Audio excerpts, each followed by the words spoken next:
Enzo Recto, kalaban ang katiwalian at kasinungalingan, kakampi sa katotohanan at kabutihan. Napamura at nagalit pa ang lokong ito na si Robin Padilla, hinggil po ito sa patuloy na awayan at bangayan ng Duterte at Marcos. Ayon po sa kanya, napapabayaan na daw po ang naging utang ng ating bansa at nakatutok na lang daw sa siraan sa kanila ang administrasyong ito. Ayon po ito sa sinabi ni Padilla, grabe, sige Padilla, matanong kita, kaninong administrasyon ang nagsimulang lumobo ang utang ng Pilipinas? Di ba sa iniidolo mong si Digong Duterte? Alam mo kung bakit, mamaya ipapaliwanag ko sa'yo. Anyway, pakinggan po natin muna itong mga pinagsasabi ni Boy Bigote at ipapamukha ko dito sa ugok na ito kung bakit tayo lubog na lubog sa utang. Dahil sa kagagawa ng kanyang among si Digong Duterte. Anyway, panoorin na po natin ito. Lagi tayong politika. Siraan mo na yung baratan dito po. Sawang-sawa na ako. Ang totoo lang, wala pang nararating ang ating bansa. Wala pa po tayo nararating. Lahat tayo utang. Huwag na tayong magsisihan kasi ganito, kasalanan ni ganito. Ganito, kasalanan ni Pangulong ganito. Allahu Akbar. Alam nyo, mga kapatid, ang utang po natin ngayon, lagpas na sa leeg natin. Nasa 16 trillion na tayo. Kaya kahit na sinong humarap sa inyo, na sinabing siya ay mataas ang pinag-aralan at siya'y nag-aral sa abroad at nag-aral kung saan-saan, nasa ng bansa natin, may pinuntahan ba? Puro tayo utang, nabubuhay tayo sa utang, kaya hindi pinag-uusapan ng utak dito. Dahil lahat ng naupo, puro utang. Ano ngayon ang direksyon, mga kababayan ko? Ang direksyon natin, kailangan merong forma ang gobyerno natin na tama. Kasi ang problema, hindi na yung tao. Ang problema natin, yung sistema natin. Yung sistema natin, paikot-ikot, pare-parehas. Hindi ba kayo nagsasawa? Nakakasawa na ho. Makikibagay tayo sa bagong upo. May bagong dadating, makikibagay na naman tayo. Ang nangyayari sa atin, wala ho puro tayo pakikibagay. Ang paggogobyerno ay hindi pakikibagay. Tandaan nyo yan. Ang gobyerno ay isang direksyon na kailangan sumunod tayong lahat. Kapag hindi tayo sumunod, eto tayo. Eto ho tayo, baon sa utang. Baka akala nyo, masarap ang buhay natin lahat. Restaurant tayo. Lahat po tayo. Ang ekonomiya natin, utang ha. Kaya ho, pag kami lumalabas sa inyo, lumalapit sa inyo mga taga-gobyerno, mga naka-Amerikana, huwag kayong masyadong bumilib. Kasi lahat tayo utang. So ano ang solusyon? Ang solusyon ho, gumaya tayo sa mga bansang kapitbahay natin. Sino ba yung mga kapitbahay natin? Japan, Thailand. Japan po kasi nasa kabila. Tayo na Southeast Asia tayo. ASEAN tayo, ASEAN. Yung saksakan ng talino. Wala pong nangyari sa mga saksakan ng talino, ninakawal lang tayo lahat.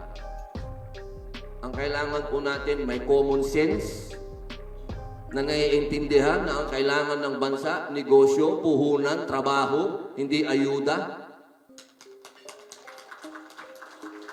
Mabuti sana kung yung ayuda galing sa kita natin. Hindi naman tayo kumikita. Galing sa utang. Yan mga kabunyog, narinig po natin itong sinabi ni Padilla na napamura pa at galit na galit dahil sa inuuna pa raw ang pamumulitika kaysa sa pagresolba sa lumalaking utang ng bansa. Well, in fairness sa parting iyon, tama siya. Na hindi dapat pabayaan na lumubo ang utang ng ating bansa. Kung maaari ay mabawasan ito at mabayaran. Anyway, pero Padilla, matanong kita, alam mo ba kung bakit ganito na ang utang natin? Dahil Padilla, kagagawan ito ng iyong idolo na si Digong, dahil siya lang ang presidenteng umutang ng umutang sa World Bank na halos inabot ng 7 trilyong peso. Simula pa kay Presidente Quezon hanggang kay Noynoy, inabot lang ang utang ng ating bansa sa 5 trilyon.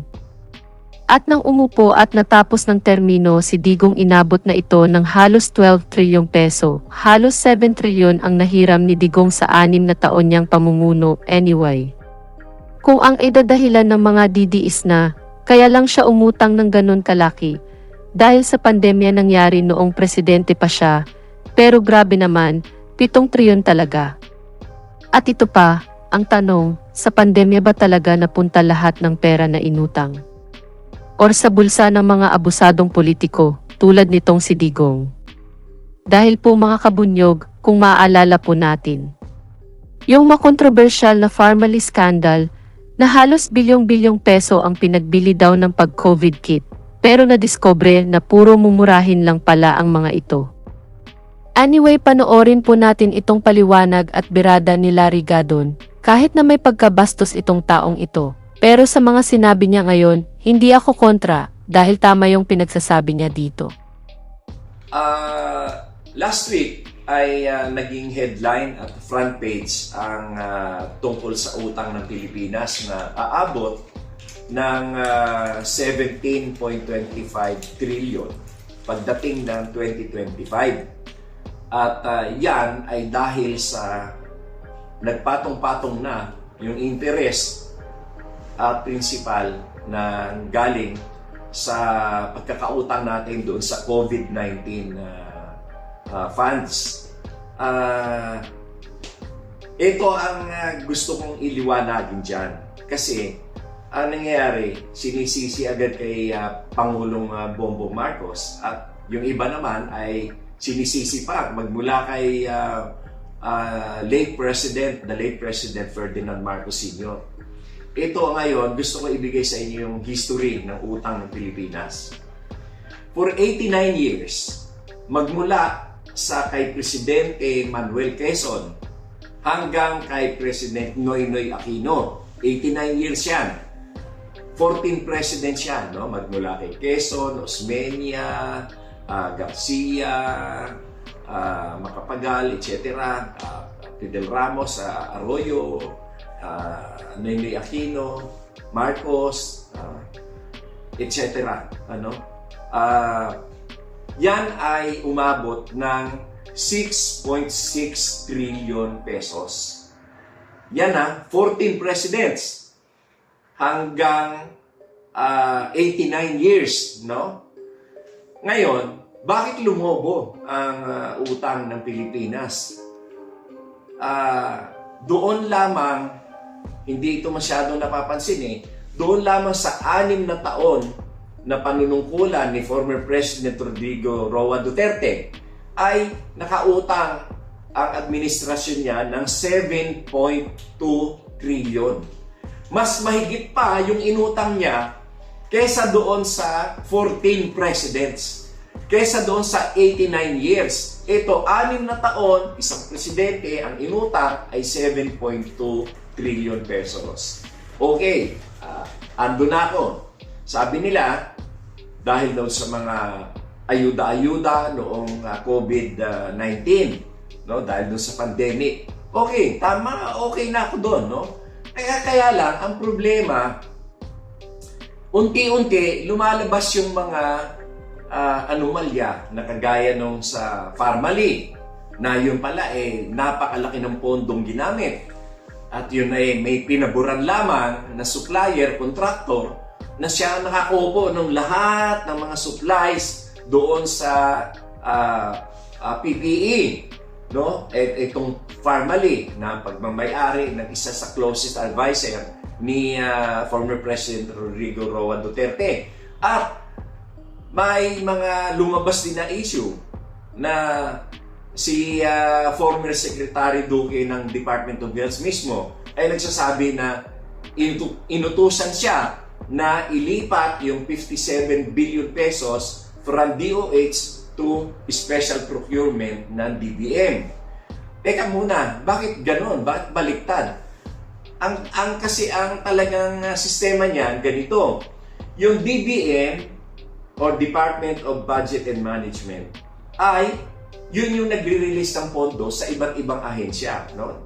DOH, DPWH, Department of Education, yung National Treasury, sila yung mahawak at yun ang magbibigay ng pondo sa bawat ahensya. Kung ano yung mga aprobado ng mga pondo nila na inapprove ng Kongreso at ng Senado at inaprubahan ng Presidente, yun ang ipamamahagi ng Department of Budget and Management. Pero ito, baliktad. Yung pondo na ibinigay o inilaan sa DOH ay ibinigay doon sa DBM ulit para sa procurement. Sa halip na yung DOH ang mamili ng mga kinakailangan doon sa panahon ng pandemya, ay yung DBM ang namili. Taliwas yun sa ating mga nakagisnan o SOP dahil na wala namang expertise ang DBM para mamili ng mga pangangailangan sa Department of Health. Isipin niyo yun, Department of Health yun. Ay bakit ang DBM ang mamimili? Bakit i-transfer yung pondo? Nalaman lamang natin yan noong panahon na nag-iimbestiga ang House of Representatives kung saan ay napilitang ibunyag ni former Secretary Duque na yung palang pondo na inilaan sa pamimili nung kung ano-anong mga kagamitan para doon sa COVID-19 ay ipinasa sa DBM. So, ano-ano pa? Ano pa ang hindi natin alam? Ano pa yung mga pondo na na-discover o ano pa yung mga hindi na-discover na nagkaroon din ng bahid ng corruption? Yan ngayon ang pinagtataka ko. Kaya ako naman ay nagbibigay uli ng reaksyon na, teka muna, bakit ang laki na ng utang? One president, 7.2 ang inutang. 14 presidents in a span of 89 years. Bakit na 6.6 lamang ang inutang? Ngayon, sabi nila, dahil ang naging total debt natin ngayon, nung matapos yung termino ni President Duterte, ay 13.8 trillion. Bakit daw lumaki ng 15? Ay natural naman. Interest pa lang. Dahil wala pa tayong binabayaran na principal Ang interest pa lamang ng mga inutang ng panahon na yon, napakalaki na. Ipagpalagay mo pa, kahit na nga ilagay mo lang sa 3% yung interest yan, sa loob ng 2 taon, patong ka ng patong ng interest, di siyempre, yan ay talagang madadagdagan ang pagkakautang. At bakit yan magiging 17 trillion pagdating ng 2025? Kasi nagpatong-patong na yung interest. Yan mga kabunyog, narinig po natin ang mga sinabi nitong si Gadon. Sa lahat ng sinabi nitong taong ito, dito siya tumama dahil po mga kabunyog, maiintindihan namin kung umutang talaga si Digong para maresolbahan ang problema natin sa COVID noong pandemya. Pero ang kaso, nalaman po natin na hindi naman pala napunta ang perang inutang ng ating bansa sa tunay nitong paglalaanan, bagkos napunta sa mga politikong korap at ganid sa pera. So yan Padilla, bago ka magsalita ng ganyan, una mo munang tanungin ay iyang amo mong si Digong Duterte kung ano ang ginawa niya sa pera na inutang niya. At ngayon binabayaran pa natin. Anyway, dito na lang po ang aking topic. Mabuhay po tayo mga kabunyog. Bunyog, bunyog, halikan na kasama ka. Bunyog, kapag buklod ay may pag-asa. Luzon, Visayas, Mindanao, isa ang pananaw. Sa bagong Pilipinas ang bunyog isisigaw.